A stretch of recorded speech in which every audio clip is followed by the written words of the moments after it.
আসসালামু আলাইকুম।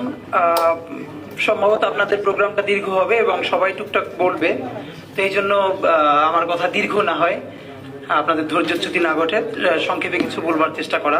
আসলে সংক্ষেপ বলেও তো আর আমরা সবাই যত বড় বক্তৃতা দিই আগে তো বলি সংক্ষিপ্ত, তো মানে সত্যিকারই সংক্ষেপে যেন শেষ হয়, আমি আল্লাহর কাছে সাহায্য চাচ্ছি।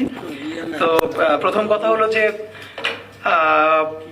মানে যেটা সব থেকে রিসেন্ট এটা বলি, আমি যে এখান থেকে আসছিলাম আর একটা প্রোগ্রাম করে তো পল্টন থেকে হেঁটে আসছি, তো একটা মজার ব্যাপার ঘটেছে। তো এর মধ্যে আমার সাথে সম্ভবত জামাতের অনেকজন যাচ্ছিলেন, তো দেখা হলো, শুভকামনা জানালেন, তো বললেন যে ভাই আপনারা যেভাবে কথা বলেন এটা জারি রাখবেন। তো ওখান থেকে 30 সেকেন্ড পরেই সম্ভবত বুঝতে পারলাম যে ওখানে বিএনপির একজন ছিলেন, উনি এসে বললেন যে ভাই একটা কথা, আপনারা তো হক কথা বলার চেষ্টা করেন, তো বিএনপির বিরুদ্ধে যেটা হচ্ছে এটাও কিন্তু আপনারা ঠিকঠাক মতো বললেন। আমি বলি না, আমরা তো সেটা বলবার চেষ্টা করি, বিএনপির যেটা অবদান সেটাও বলি, আবার যেটা সমস্যা সেটা তো বলবার চেষ্টা করি। এই জন্য আসলে আমরা কারোরই মেন না, এটা একটা বড় সমস্যা। মানে আমরা যেরকম করে নিঃসঙ্গ, তো এই নিঃসঙ্গর ভয় নাই আমাদের। কারণ হলো এটুকুন, অনেকে বলে না যে আমাদের জুড়েই অনেক কন্ট্রিবিউশন, বিশ্বাস করেন আমি নিজে কোনো সময় এককভাবে এরকম বলি না, কারণ ধরেন 1500-র বেশি ডকুমেন্টেড শহীদ, এই শহীদদের মধ্যে আমার নাম নাই। 22,000-এর মতো অধিক।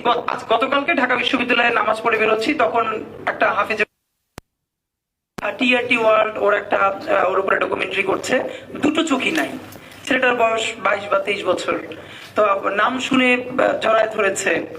তো এই যে আপনাদের টুকটাক ভালোবাসা, আপনারা ভালোবাসেন, দেখলে এক কাপ চা খাওয়াতে চান, আমরা ভাবি যে এই যে সম্মানটুকুন এই যেই জুলাইয়ের জন্য, সেই জুলাই তো আমার একটা চোখ যায় নাই। একটা ছেলেকে ইন্টারভিউ করা হলো যে ওর দুটো চোখই নাই, তো ওকে জিজ্ঞেস করা হলো যে তুমি আসলে একটা চোখও বলছিলে, আমার অন্তত একটা চোখের আলো ফিরিয়ে দেওয়ার ব্যবস্থা করেন। আমি আন্দোলনের অনেকদিন আগেও আমার মারে ভালো করে দেখি নাই, আমি একটা আলো যদি একটু ফিরে পাই আমি আমার মারে দেখবো আর একবার। আমাদের জাতিগতভাবে সামষ্টিক ব্যর্থতা কি, আমরা তো আসলে বিপ্লব করতে পারি না, একটা বিপ্লবের মধ্যে আছি আমরা যারা মনে করি যে আমাদের চূড়ান্ত একটা স্পার্ক ঘটবে, সেটা 2 বছর হোক 10 বছর পরে হোক ঘটতে হবে। আবার গণ অভ্যুত্থান না বিপ্লব, এই একাডেমিক তর্ক যারা করে, মুশকিলটা কি দেখবেন এদের ব্যক্তিগত জীবনে কারো পরিবারে একজন জুলাইয়ের আহত যোদ্ধা নাই, যে অন্ধ হয়ে গেছে, পঙ্গু হয়ে গেছে, শহীদ পরিবার তো নাই। এখন আমাদের যেটা একটা বড় মুশকিল সেটা হলো এইখানে স্মৃতিচারণের চেয়েও গুরুত্বপূর্ণ হলো, আপনাদেরকে অনেক আগেও আমরা বারবার পুরো জাতিকে সতর্ক করবার চেষ্টা করেছি, আজকেও আবারও বলছি, সম্ভবত এই জুলাই থেকে আগামী 6 মাস হোক 1 বছর হোক, বাংলাদেশ প্রচন্ড ক্রাইসিসের মধ্য দিয়ে যাবে, প্রচন্ড। এবং এই ক্রাইসিসটা আজকে বিএনপির যে ক্রাইসিসের মধ্য দিয়ে শুরু হচ্ছে, আমরা এইটা ভাবার কারণ নাই যে এইটা থেমে গেলে